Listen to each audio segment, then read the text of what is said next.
Sa karagdagan pa nating mga balita, pag-uulat mula naman sa impilan ng DCSB, ang Spirit FM, CMN Calapan, Oriental Mindoro. CMN Live Nation. Dennis Nebrejo, magandang araw sa iyo. Magandang araw kasamang Ariel, magandang araw Calapan City, Oriental Mindoro, magandang araw Pilipinas.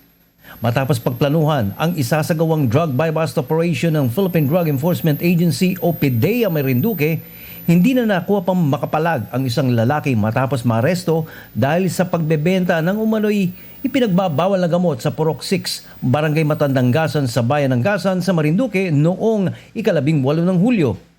Sa ulat ng PDEA Marinduque Provincial Office, ang suspect ay si alias Totoy Bibo, 21 anyos, at kilalang nagtatrabaho bilang magkokopra sa kanilang lugar nang ito'y maaresto dahil sa nabentahan nito ang isang operatiba dakong alas 2:46 ng hapon ng pinagsanib puwersa ng PDEA, Police Provincial Drug Enforcement Unit at ng Gasan Municipal Police Station sa pangunguna ni Police Captain Alan Tirador.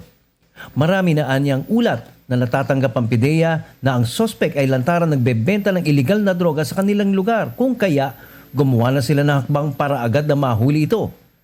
Nakumpiska kay Totoy Bibo ang nabiling isang plastic sachet na naglalaman ng umano'y shabu kapalit ng 3,000 pisong buy-bust money. Bukod dito, nakuha na pa siya ng 5 pang plastic sachets na nakuha sa isang itim na pouch mula sa bulsa ng suot na pantalon. Ayon pa sa PDEA, nasa 6.3 gramo ang timbang ng mga nakumpiskang items na humigit kumulang nagkakalaga ng 20,200 piso. Maliban sa mga operatiba, sinaksihan din ang nasabing operasyon ng mga kinatawan mula sa barangay at isang media.